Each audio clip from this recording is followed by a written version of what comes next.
Like, subscribe, and turn on notification for more amazing video. Respect! Little alien girl innocently lifted her shirt, and the human was heartbroken by the scars he saw. Dr. Jeff Barrett wiped sweat from his brow as he stared at the medical inventory display. The remote outpost on Nexus 7 was understaffed and undersupplied as usual. 3 months into his deployment with the Terran Allied Forces Medical Corps, and he was already counting the days until rotation. His combat armor felt heavy in the humid atmosphere of the medical facility. Standard protocol required all military personnel to remain battle-ready even at supposedly peaceful outposts. The fresh cut on his cheek stung slightly, a souvenir from yesterday's emergency evacuation of miners from a collapsed tunnel. "Damn bureaucrats," he muttered, scrolling through the inventory. "Half the antibiotics we need, and not a single replacement for the tissue regenerator." Jeff was 34 with short light brown hair and piercing blue eyes that had seen too much in his 12 years of service. His muscular frame filled out the dark green combat armor impressively, a result of military discipline and a stubborn refusal to let his physique deteriorate despite the sedentary aspects of medical duty. The outpost's silence was broken only by the soft hum of equipment and the occasional ping from the communications console. No emergencies today, thank God. He'd had enough excitement to last the week. Boredom eventually drove him outside. The alien landscape of Nexus 7 was beautiful in its own strange way. Purple-tinged vegetation and a perpetually amber sky. The outpost sat on a small hill overlooking a valley where the local settlement sprawled, a mixture of prefab human structures and the more organic architecture of the Liriani, the native humanoid species. A cheerful laugh caught his attention. In the small yard adjacent to the medical facility, a young Liriani girl was playing. She couldn't have been more than 7 by human standards, with delicate facial features and the characteristic bluish skin of her species. Her long, light-colored hair was braided into neat plaits that bounced as she moved. She wore a light beige dress with yellow ruffles that perfectly matched her carefree demeanor. "Hello, human man," she called out, waving enthusiastically. "Are you the doctor?" Jeff smiled despite himself. "That's right. I'm Dr. Barrett. What's your name?" "I'm Asira," she replied, skipping over to him. Her eyes, large and iridescent, like most Liriani, studied him with unabashed curiosity. "What happened to your face?" "Just a scratch," he said, touching the cut reflexively. "Nothing serious." "My father says humans are very fragile," she said matter-of-factly. "But you don't look fragile. You look strong." Jeff chuckled. "We have our strengths and weaknesses, just like everyone else." Asira pointed at the medical facility behind him. "What kind of machines do you have in there?" "Do they fix people?" "Some of them do, yes." Her eyes widened with excitement. "Human man, show me how your machines work." She bounced on her toes. "Please? I want to be a healer when I grow up." Something about her enthusiasm reminded Jeff of his niece back on Earth. "Well, I suppose I could show you a few things. Nothing dangerous, of course." Inside the facility, Asira marveled at everything, asking endless questions about each piece of equipment. Her curiosity was refreshing after months of treating grumpy miners and soldiers. "This is a medical scanner," Jeff explained, picking up a handheld device. "It can see inside your body without hurting you." "Can you scan me?" Asira asked, eyes wide with wonder. "I want to see what I look like inside." "Sure, it's completely harmless." Jeff activated the scanner, a standard procedure he'd performed thousands of times. The holographic display flickered to life, showing a 3-dimensional image of Asira's internal structure. Jeff froze, the smile dying on his face. The scanner revealed what her cheerful exterior had hidden.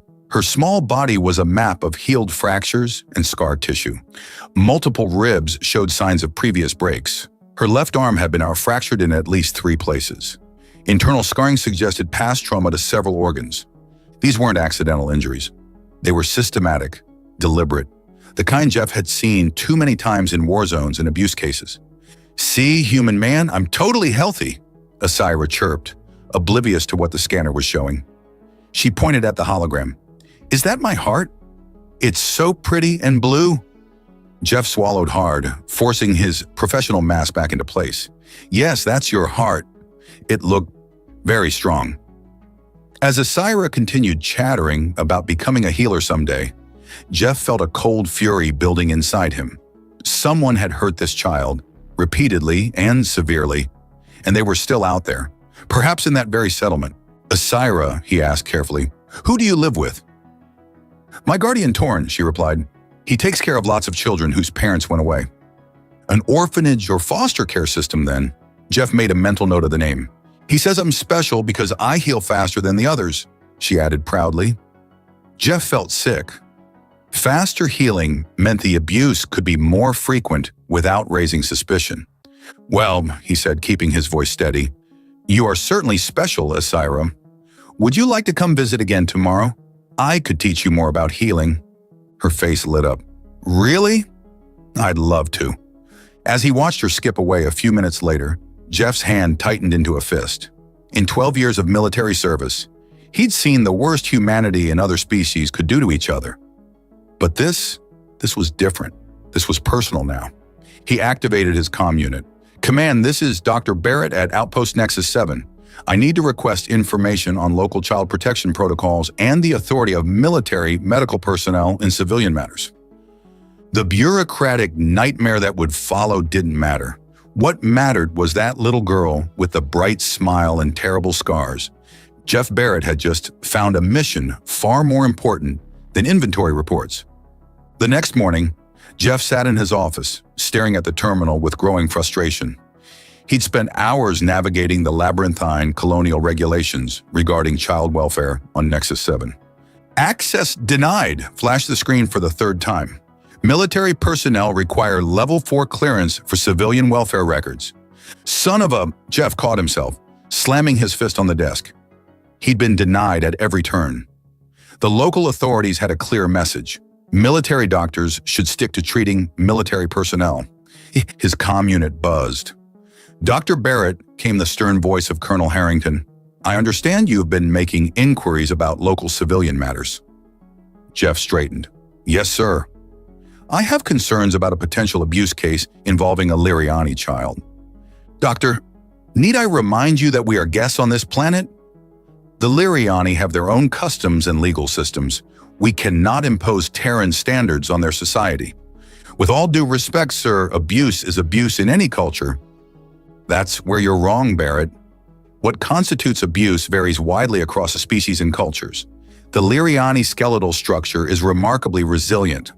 What might appear as trauma to human eyes could be within normal parameters for their physiology.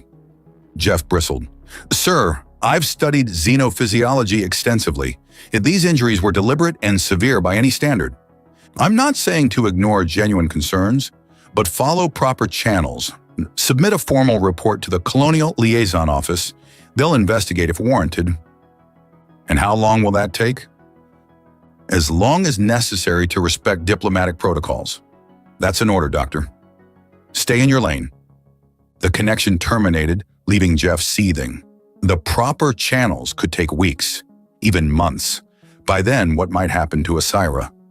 A soft knock interrupted his thoughts.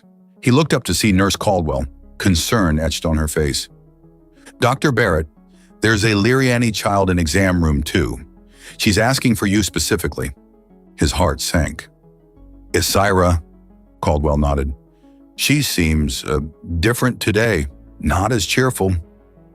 Jeff hurried to the exam room, dread building with each step. Asira sat on the edge of the examination table, her usual bright demeanor dimmed. She wore a long-sleeved tunic despite the warm weather and kept her eyes downcast. Hello, Asira, he said gently. I'm glad you came back. She looked up with a weak smile. You promised to teach me about healing, remember? I did. He approached carefully, noting how she winced slightly when shifting position. Are you feeling okay today? I fell down the stair, she said, the rehearsed quality of her words obvious. Torrin says I'm too clumsy. Jeff kept his expression neutral despite the anger flaring inside him. Mind if I take a look? Doctors need to check falls, just to be safe.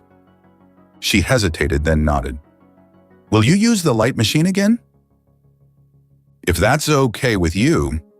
As he prepared the scanner, Asira suddenly blurted out, Human doctor, Do you have children who fall downstairs? The question caught him off guard. No, I don't have children. Oh, she seemed to consider this. Torin says all children fall and get hurt. It's normal. Some accidents are normal, Jeff agreed carefully, but adults are supposed to keep children safe. Something flickered in her eyes. Understanding, perhaps. Then with childlike directness, she lifted her tunic. I got new marks on my back. Can your machine fix them? Jeff froze. Fresh bruises bloomed across her blue skin, some in the distinct pattern of finger marks, but what truly horrified him were the older scars, pale lines and patches that told a story of systematic cruelty. He swallowed hard, maintaining his professional demeanor despite the rage threatening to overwhelm him. The scanner just looks, Asira. For healing, we need different machines. He gently lowered her tunic. How about we scan you first, then talk about what might help? The new scan confirmed his fears. Fresh fractures layered over barely healed ones. Internal bruising consistent with blunt force trauma. The injuries told a clear story of escalating abuse. Isira, who brought you to the outpost today? I came alone, she said proudly. Torin is busy with the other children. He doesn't know I'm here. An opportunity, but also a risk. If she returned with treatment evidence, her abuser might escalate further. Jeff made a decision. Protocol and orders be damned. Asira, I'd like you to meet someone special today. Another healer who might help with your falls. Her eyes widened. Another human? No, actually. A Liriani healer named Nara. She works with me sometimes. This wasn't entirely true. Nara was a cultural liaison who occasionally assisted with Liriani patients. But she had medical training. More importantly, she had connections in the settlement that Jeff lacked. Will she be my friend too? Asira asked. Nah, I think she liked that very much. As Jeff sent an urgent message to Nara, he knew he was crossing a line. Military personnel were explicitly forbidden from interfering in local affairs without authorization. His career, possibly his freedom, hung in the balance. But looking at Asira's bruised face and forced smile, he couldn't bring himself to care. When the door opened 20 minutes later, Jeff turned to greet Nara and momentarily lost his train of thought. He'd worked with her before, but always in formal settings.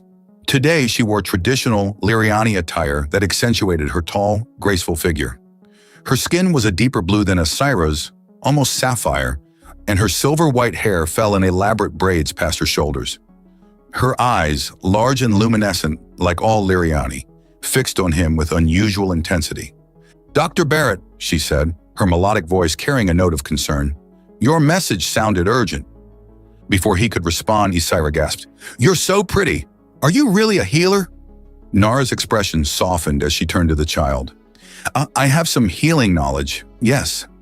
She approached Asira, then stopped abruptly, her gaze sharpening as she noticed the bruises visible at the child's collar. Her eyes met Jeff's, a silent understanding passing between them. Dr. Barrett, she said carefully, perhaps we should discuss this patient's treatment privately?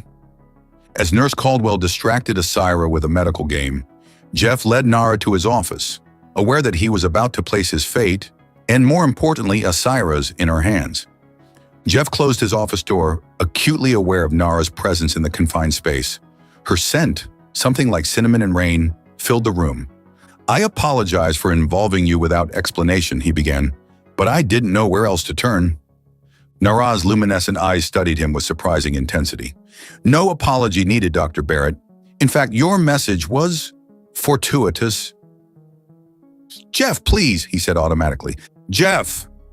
She tested his name, the slight accent in her voice making it sound almost musical.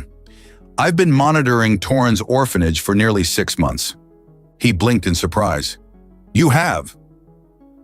She moved to the window, looking out toward the settlement. I work with a small group of Liriani who suspect Torin is involved in something far worse than mere abuse. Worse? How could it be worse? Nara turned, her expression grim. We believe he's trafficking children. Jeff felt the blood drain from his face. Trafficking? For what purpose? Various purposes. None pleasant. She hesitated. Some wealthy Vexari have appetites that are illegal in most systems. Liriani children are particularly valued for their resilience. The Vexari, a reptilian species known for their vast wealth and secretive society. Jeff had treated a few during his career and found them coldly logical, with little apparent empathy. "That's monstrous," he said, struggling to contain his anger. "Yes." Nara's eyes flashed. "Yet Torin operates with impunity. He has protection from officials within both Liriani and colonial governments." "So the authorities won't help? Some are complicit, others are simply afraid. The Vexari have significant influence in this sector." Jeff ran a hand through his hair. "What about Asira? Is she being prepared for sale?" "Almost certainly. The pattern of escalating abuse suggests she's being conditioned for compliance." Nara's voice remained clinical, but her hands clenched at her sides. "The bruises you saw today were likely punishment for visiting you yesterday." Jeff felt sick. The thought of that bright-eyed child being groomed for such a fate was unbearable. "We need to get her out." "It's not that simple," Nara cautioned. "If we take just one child, Torin will move the others and disappear. We need evidence that will bring down his entire operation." Their eyes met, and Jeff felt something electric pass between them. A shared determination that transcended their different species. "What do you propose?" he asked. Nara stepped closer. "We've been trying to infiltrate his network for months, but as Liriani, we're too easily recognized. You, however," her gaze traveled over his human features, "you could pose as a potential client." "Me?" The suggestion hit like a physical blow. "You want me to pretend I'm interested in buying children?" "Not children specifically. Torin provides various services. Some clients merely seek exotic companions." Her expression softened at his obvious discomfort. "I understand this is distasteful, but you have what we need. An outsider's face and military credentials that suggest both means and discretion?" Jeff paced the small office. "Even if I agreed, how would I make contact? I can't exactly walk up and ask to buy a child." "There's the establishment in the settlement, the Azure Mist. Torin conducts business there. With the right introduction, you could gain his attention." "And who would make this introduction?" Nara's lips curved in a smile that transformed her face. "I would, in a somewhat different capacity than my current role." The implication hung in the air between them. Jeff found himself noticing details he'd professionally ignored before. The graceful curve of her neck, the subtle shimmer of her blue skin in the office light. "It would be dangerous for you," he said. "I've been in dangerous situations before." She moved closer, close enough that he could feel the warmth radiating from her. "The question is, are you willing to take this risk? For Asira and the others?" Jeff thought of Asira's innocent smile, the terrible scars beneath her clothes, her rehearsed explanation for fresh bruises. Then he thought of his career, his oath to Terran allied forces, the explicit orders to stay out of local affairs. "Yes," he said simply. "Tell me what I need to do." Relief and something else, admiration, flashed in Nara's eyes. "We begin tonight. I'll make arrangements for Isira to stay somewhere safe temporarily." "What about my commanding officer?"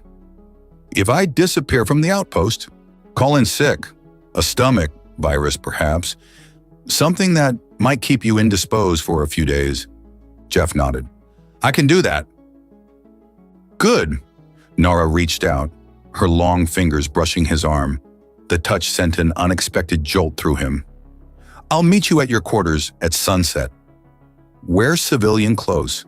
Nothing that identifies you as military." As she turned to leave, Jeff caught her wrist gently. "Nara, why are you doing this? Taking these risks?" She looked down at his hand on her wrist, then back to his eyes. "I was once like Asira," she said quietly. "Someone took a risk for me.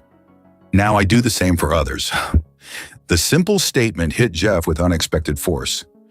Before he could respond, she leaned forward and pressed her forehead to his, a Liriani gesture he recognized as one of deep trust. "Until sunset," she whispered, her breath warm against his face. After she left, Jeff stood motionless, his skin still tingling where she had touched him, The plan was dangerous, possibly suicidal. If caught, he faced court-martial at best, execution at worst if the Vexari were involved. Yet all he could think about was Nara's eyes, her touch, and the unexpected connection he felt with this alien woman who shared his outrage at the suffering of innocent children. He checked on Asira one more time before Nurse Caldwell took her to a special healing room, actually a secure area in the outpost residential section where she would be safe until evening. "Will you and the pretty blue lady help me not fall downstairs anymore?" Isra asked, her innocent question breaking his heart anew. "Yes," Jeff promised, kneeling to her level. "That's exactly what we're going to do." As sunset approached, Jeff changed into civilian clothes and packed a small bag with essentials.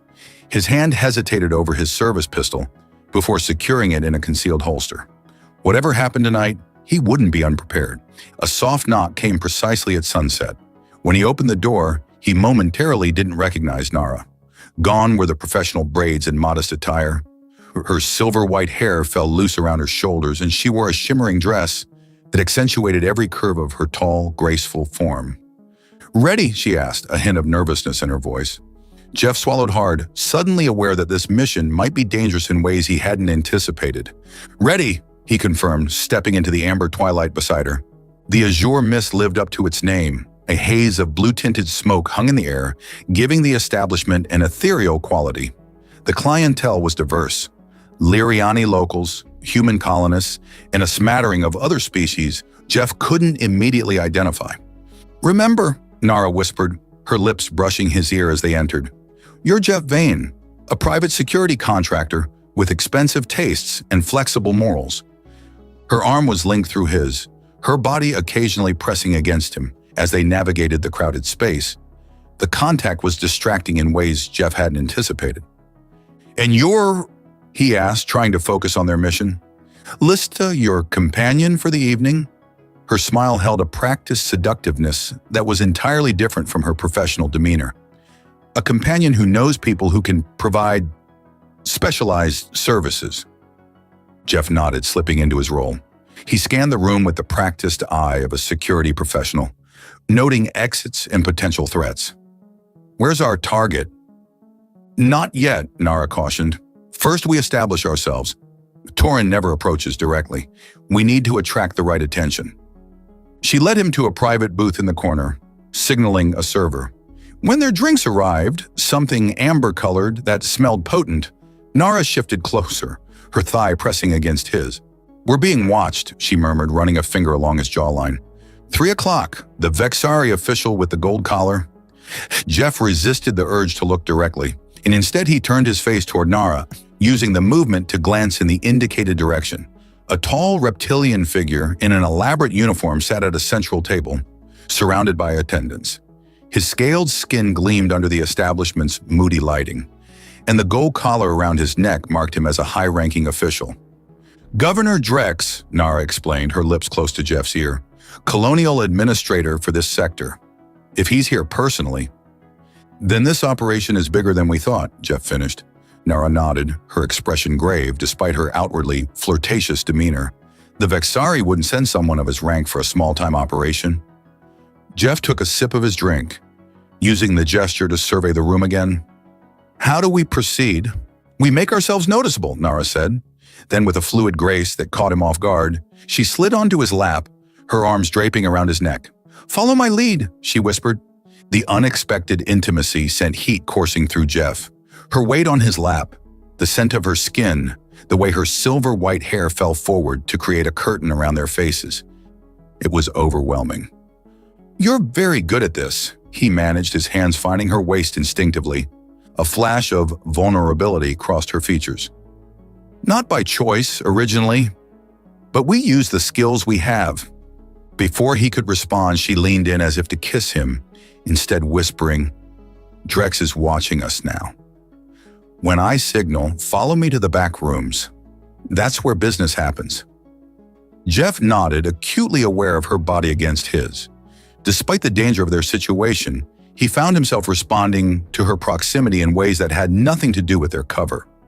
Nara must have sensed his reaction.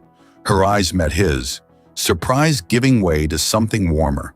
For a moment, the act fell away, and there was just the two of them, connected by something neither had anticipated. The moment broke when a shadow fell across their table. A Liriani male with cold eyes and an expensive suit stood there, flanked by two burly guards. "Lista," he said, his tone suggesting familiarity. "It's been some time." Nara's body tensed almost imperceptibly against Jeff. "Torin," she replied, her voice taking on a husky quality. "Business brings me back." Torin's gaze shifted to Jeff, assessing. "And who is your friend?" "Jeff Vane," he introduced himself, extending a hand with calculated confidence. "Private security." Torin ignored the offered hand. "Humans are uncommon in my establishment." "I go where business takes me," Jeff replied with a shrug, "and where pleasure awaits." "Indeed," Torin's eyes narrowed. "Lista knows our establishment caters to specific tastes." Jeff maintained eye contact, channeling every ounce of his disgust into a performance of casual interest. "I have specific interests and the means to pursue them." A tense moment passed before Torin nodded. "Perhaps we should discuss this somewhere more private. The governor has expressed interest in meeting new clients." Nara slid gracefully from Jeff's lap but kept a possessive hand on his shoulder. "The governor himself?" "My friend must have made quite an impression." "Humans are a novelty," Torin said dismissively. "The governor collects novelties." They followed Torin through the crowd toward a guarded doorway at the back of the establishment. Jeff felt the weight of his concealed weapon against his side, wondering if they were walking into a trap. The back room was opulently furnished, with plush seating arranged around a central table. Governor Drex sat at the head, his reptilian features impassive as they entered. "A human," he observed, his voice a dry rasp. "How interesting." Jeff gave a respectful nod. "Governor, an honor." "Sit," Drex commanded. "Torin tells me you have specific interests." As they took their seats, Nara's hand found Jeff's under the table, squeezing in silent communication. This was it, the moment they'd been working toward. "I find standard pleasures grow tiresome," Jeff said carefully. "I seek more unique experiences."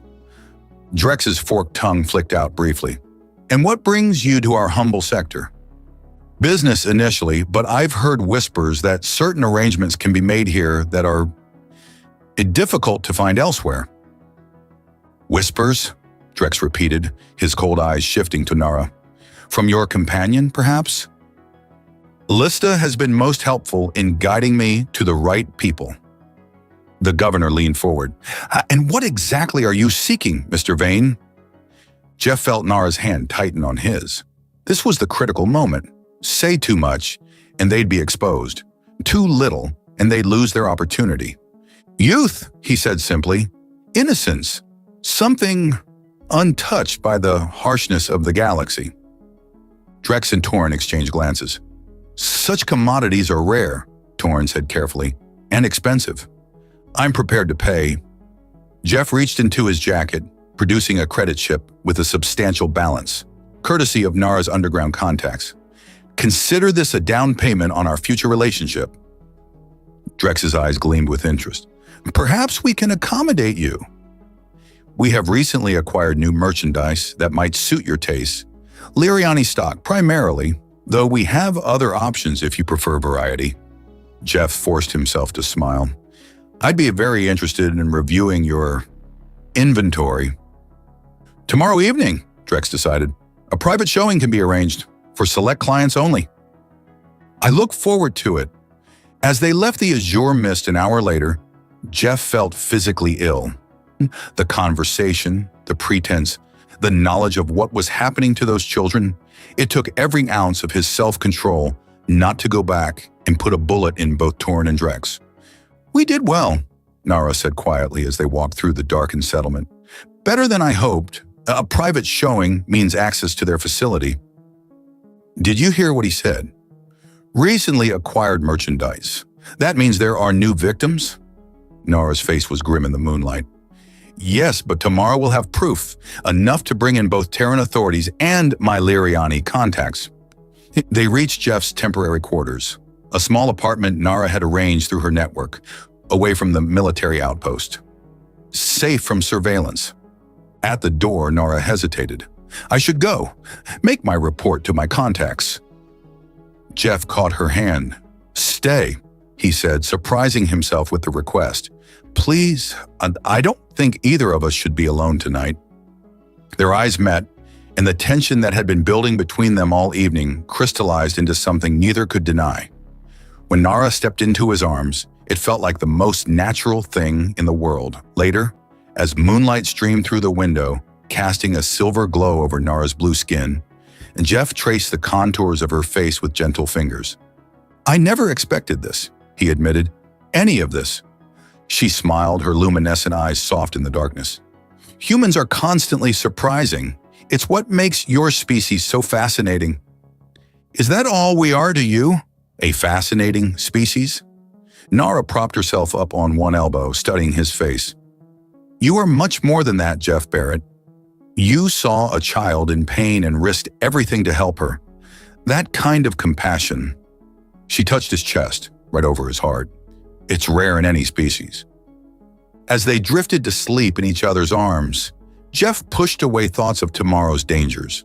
For now, in this moment, they had found something unexpected and precious amid the darkness of their mission.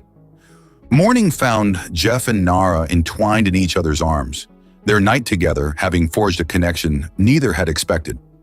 As sunlight filtered through the blinds, casting golden stripes across Nara's blue skin, Jeff traced the contours of her face with gentle fingers.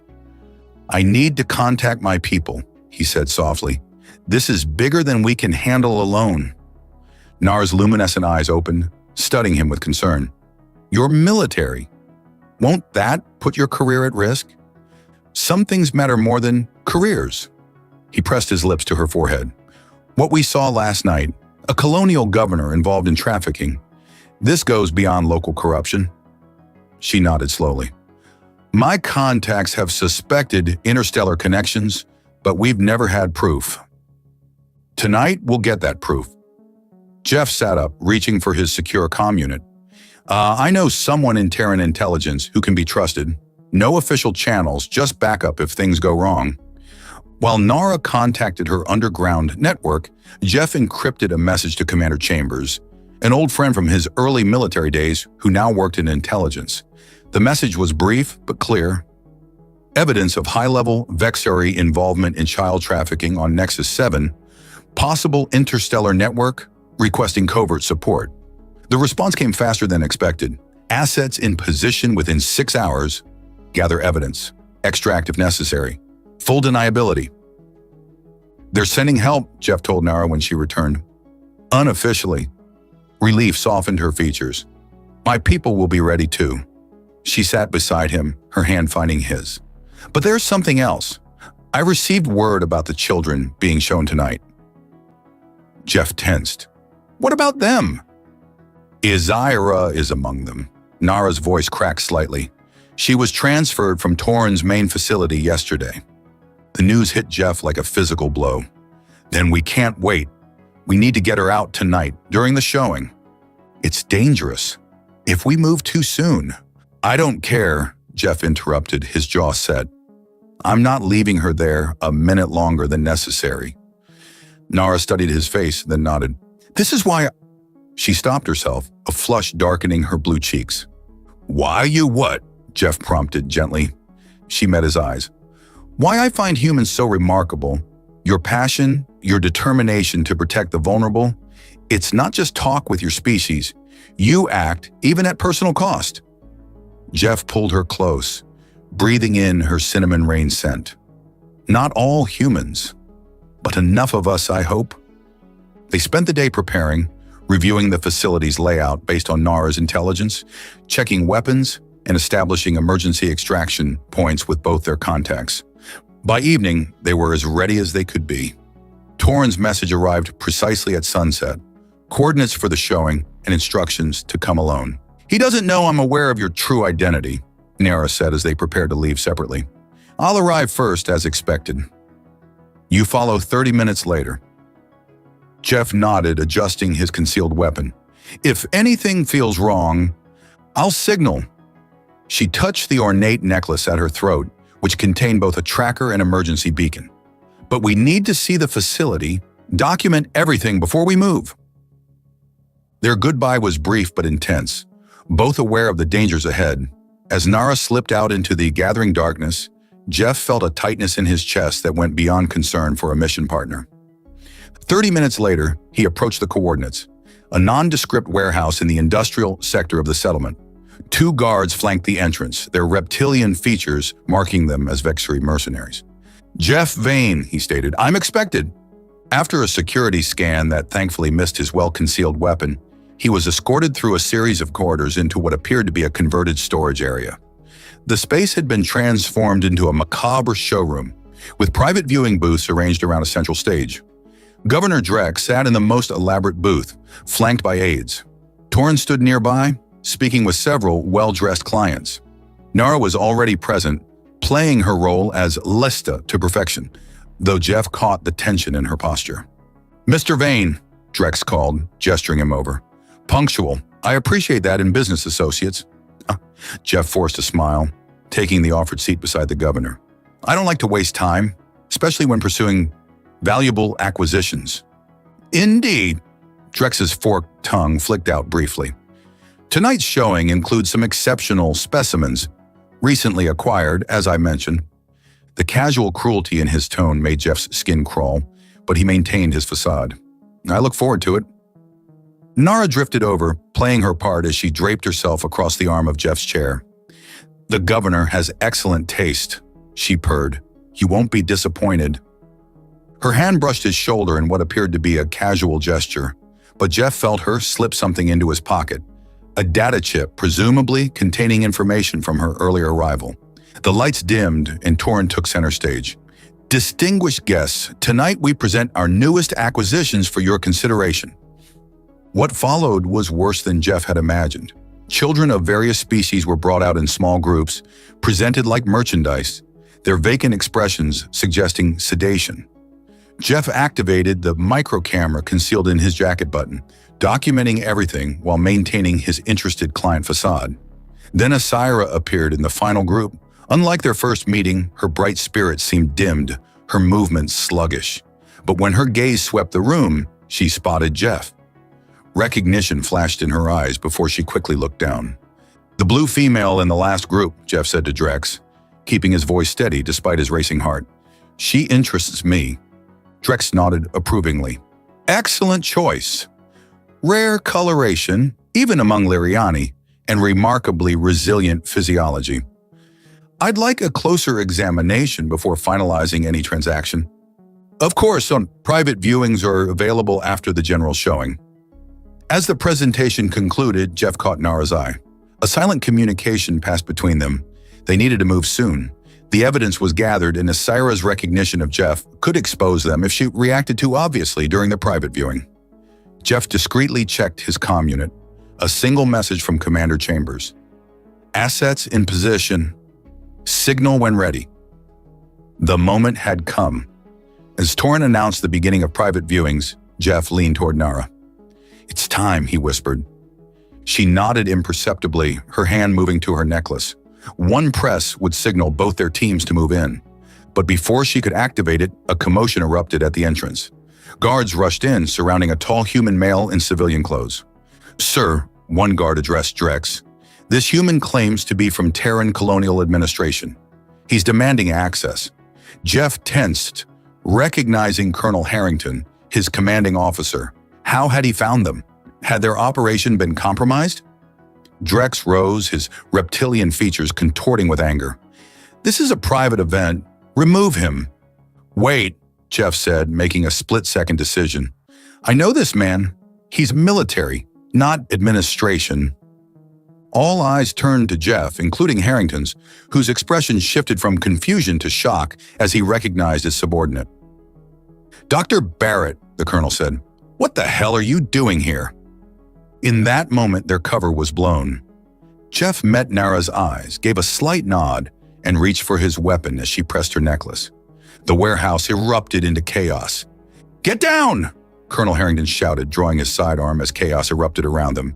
To Jeff's shock, the colonel fired not at him, but at the Vexari guards rushing toward them. In the same instant, The warehouse doors burst open as Terran intelligence operatives in civilian clothes swarmed in, weapons drawn. "It took you long enough, Barrett," Harrington called over the commotion. "I've been tracking this operation for months." Understanding dawned on Jeff. Harrington's warnings to stay out of local affairs hadn't been about protecting the traffickers. He'd been running his own investigation. "The children!" Jeff shouted to Nara over the noise. "We need to secure them." But as they turned toward the stage, they saw Torin herding her and several other children through a back exit, while Governor Drex and his aides retreated in the opposite direction. "They're splitting up," Nara said, gripping Jeff's arm. "Drex has the evidence, but Torin has a Syra." Jeff made an instant decision. "You go after Drex with the Colonel. I'll get the children." "Be careful," she said, pressing a quick, fierce kiss to his lips before turning to join Harrington's team. Jeff sprinted toward the back exit, dodging the firefight erupting between the Vexari guards and the Terran operatives. He burst through the door into a loading bay where a small transport shuttle was powering up, its ramp still down as Torin shoved the children aboard. "Torin!" Jeff shouted, weapon raised. "It's over!" The Liriani turned, his cold eyes narrowing. "The human doctor. I should have recognized you yesterday." He yanked a Syra in front of him as a shield. "Stay back, or the merchandise gets damaged." Asira's eyes were wide with fear, but when she saw Jeff, a spark of hope lit her face.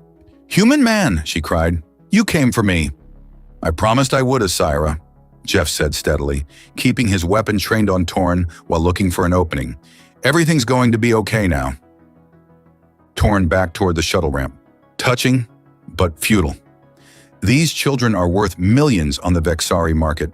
I'm not leaving them behind." "And I'm not letting you take them," Jeff replied, inching closer. "The facility is surrounded. There's nowhere to go." A flicker of uncertainty crossed Torin's face, but he continued backing up the ramp. "I have connections across 3 systems. I'll disappear long before your Terran authorities figure out where I've gone." Jeff saw his opening when a Syra, showing remarkable courage, suddenly stomped hard on Torin's foot. The trafficker's grip loosened just enough for her to slip away, and Jeff lunged forward, tackling Torin to the ground. They grappled on the shuttle ramp, Torin fighting with desperate strength. He managed to land a solid blow to Jeff's jaw, momentarily stunning him.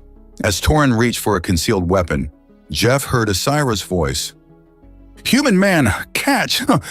She had grabbed a medical scanner from the shuttle, similar to the one from the outpost, and tossed it to him. Jeff caught it and swung hard, connecting with Torin's temple.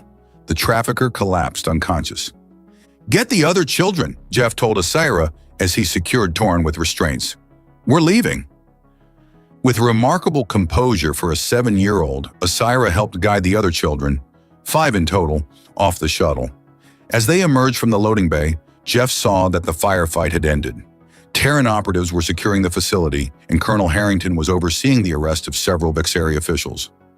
But there was no sign of Governor Drex or Nara. "Where's Nara?" Jeff asked Harrington urgently. "Drex took her," the colonel replied grimly. "They're heading for the spaceport. My team is in pursuit, but they've got a head start." Jeff felt his blood run cold. "I need to go after them. Barrett, you've got the children "I'll take care of them," Nurse Caldwell said, appearing with a medical team. "Go get her, doctor." Jeff knelt quickly beside Asira. "I have to help my friend. Will you be brave a little longer?" Asira nodded solemnly. "The pretty blue lady who helped me? You have to save her like you saved me." "I will," he promised, squeezing her small hand before racing to a waiting vehicle. The spaceport was in chaos when Jeff arrived. Terran intelligence had locked down most of the facility, but a private Vexari shuttle was preparing for emergency departure in the diplomatic bay, a section normally exempt from colonial security protocols. Jeff sprinted through the terminal, Commander Chambers' voice guiding him through his comm unit. "Diplomatic Bay 7, we can't breach without authorization, but you're still technically acting as a civilian, if you can get aboard." The diplomatic bay was guarded by Vexari security, but they were focused on the approaching Terran forces. Jeff slipped through a service entrance, emerging onto the landing pad where the sleek Vexari shuttle hummed with pre-launch energy. He spotted Nara being forced up the boarding ramp by Governor Drex, her hands bound behind her back. The governor had a weapon pressed to her side. "Drea!" Jeff shouted, stepping into view with his weapon raised. "Let her go!" The governor turned, his reptilian features contorted with rage. "Another step and she dies, human." "The facility is secured," Jeff said, holding his ground. "We have Torin, the children, and all your associates. The evidence is being transmitted to both Terran and Liriani authorities as we speak." "Evidence means nothing without witnesses," Drex hissed, "and I'll be safely back in Vexery space before any charges can be filed." Jeff saw Nara's eyes flash with determination. Despite her bound hands, she suddenly drove her elbow into Drex's midsection, creating just enough space to twist away from his weapon. Jeff didn't hesitate. He fired the shot, striking Drex's shoulder. The governor stumbled back, his own weapon discharging harmlessly into the air before clattering to the ground. As Terran forces swarmed the landing pad, Jeff rushed to Nara, cutting her bonds and pulling her into his arms. "Are the children safe?" she asked immediately. "All of them," he confirmed. "Isira helped me take down Torin." A smile broke across her face. "That brave little one." "Like someone else I know," Jeff said, brushing a strand of silver-white hair from her face. 3 months later, Jeff stood on the porch of a small house on the outskirts of the Liriani settlement. The investigation had revealed a trafficking network spanning 5 star systems, with connections reaching into the highest levels of the Vexari government. The resulting diplomatic crisis had led to unprecedented cooperation between Terran and Liriani authorities. Rather than facing court-martial for his unauthorized actions, Jeff had received a commendation. Colonel Harrington, it turned out, had requested him specifically for the Nexus 7 assignment, suspecting that a medical officer might notice signs of abuse that security personnel would miss. "Thinking deep thoughts?" Nara asked, joining him on the porch. "Just appreciating how much has changed," he replied, slipping an arm around her waist. From inside the house came the sound of children laughing.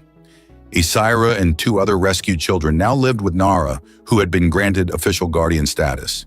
The others had been reunited with families who had thought them lost forever. "Human man," Isira called, bounding onto the porch. "Look what I can do." She proudly displayed a small medical scanner, a proper training model that Jeff had given her. "I can see inside plants now. Did you know they have water tubes just like we have blood?" "Very impressive, Dr. Isira," Jeff said seriously, making her giggle. "Will you stay for dinner?" she asked. "Nara's making that earth food you showed her." "Spaghetti," Nara clarified with a smile, "though I'm not sure my attempt will match your mother's recipe." "I'd love to stay," Jeff said.